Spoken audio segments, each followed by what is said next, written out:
Grenade by Alan Gratz, Part 1, pages 96 through 101. Ray, Monster. Ray and his squad were a few hours into their rainy march when he heard explosions. He ducked instinctively, but the bombs weren't on top of them. Not yet. Japanese mortars, Big John said.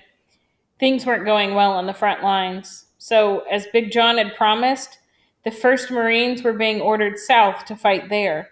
The soldiers of the Army's 96th Division currently fighting at the front were to swap places with them, continuing the lighter duty of clearing caves and securing the northern part of the island while they recuperated.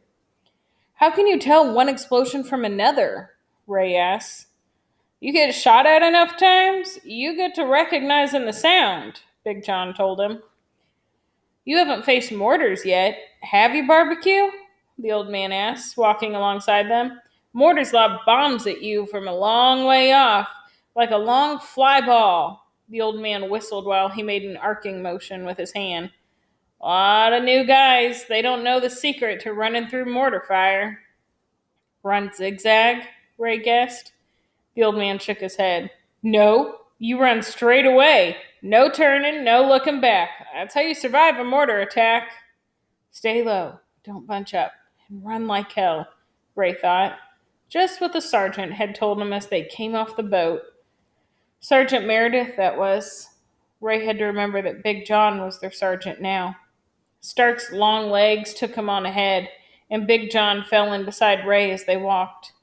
"I love the old man like a brother," Big John said, "but he's dead wrong about how to survive a mortar attack, Barbecue." Ray frowned. "I should run zigzag after all?" "Nah, the secret to running through artillery is that it doesn't matter what you do," he told Ray.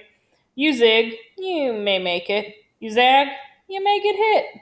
There's a bomb or a bullet or a grenade out there with everybody's name on it, and if it's gonna get you, it's gonna get you." That was a hell of a way to live your life, Ray thought, knowing that death could catch up to you any second and that nothing you did made a difference. Ray wondered again about his father in the First World War, hiding in foxholes, pinned down by Germans, listening to the bombs explode all around him. Had he also expected death any second? Was that what had broken him? Made him into a monster? Ray touched the long scar on the side of his left arm and remembered how he'd gotten it. Ray had been shooting a rifle since he was 6, and every winter it was his job to shoot the hogs before he and his father hung them up to butcher them. It had been the same every year until he was 11 years old. That year, Ray's father had stood to the side with his butcher knife, like always, waiting for Ray to put down one of the pigs. But that year, everything went wrong. Usually, one .22 rifle slug was enough to kill a pig. But this pig didn't die with one shot. It took the bullet and squealed, staggering away. The high-pitched screeching was the most awful thing Ray had ever heard, and he immediately felt sick. He hadn't meant for the pig to suffer. Ray hurried to take aim with his rifle again to put the poor thing out of its misery, and that's when his father had gone crazy. "No!" Ray's father screamed. "Stay away from him! Get away!" And suddenly he ran at Ray with the butcher knife.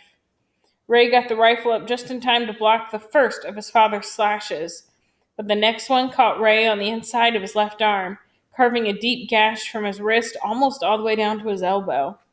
Ray screamed and dropped the rifle. He ducked his father's next attack and ran for the house, clutching his arm to his chest.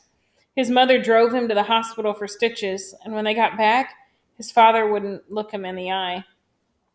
But Paul had never apologized, never tried to explain, and none of them had spoken a word about what happened ever again. As many times as Ray had replayed that day in his head, he had still never understood exactly what it was that had set his father off. Was it the gunshot? The pig squealing? Ray chasing it down?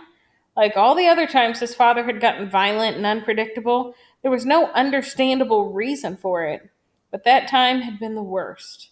That time, it had cost Ray 2 pints of blood and the last bit of love he'd had for his father. "Okinawans!" somebody yelled, waking Ray from his reverie. "Refugees coming through the lines!" Ray instinctively tightened his grip on his rifle, and he saw the other Marines raise theirs under the capes. Big John had kept Sergeant Meredith's new rule about not killing Okinawans, but any encounter made the squad jumpy. There was no mistaking these people as anything but refugees, though. Their hair and clothes were filthy. They had scratches and poorly bandaged wounds, and none of them looked like they'd had a good meal in a month. But the worst part was the fear on their faces. Like Ray and all the others were the most frightening monsters they'd ever seen. Some of them couldn't even look at the Marines. They were so scared. If they're so frightened of us, what are they doing here? Ray wondered. He lowered his rifle and started for a woman with a baby in her arms. Some of them are Jap soldiers, Big John cried.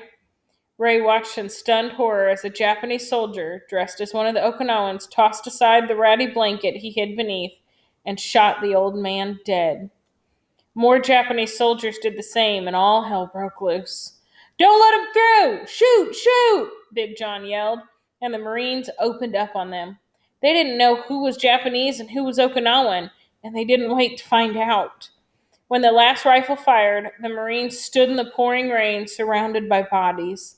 Some of the dead were American Marines, some were Japanese soldiers, but many more of them were Okinawans, refugees who had needed their help. Ray let the tip of his rifle drop into the mud and looked around in horror. In his panic, he'd fired round after round in the crowd. He had to have killed innocent Okinawans. He knew it. In just a few awful seconds, he had become the monster these people were so afraid of. More of a monster than his father had ever been. And the worst part was, Ray knew he would do it again when he had to.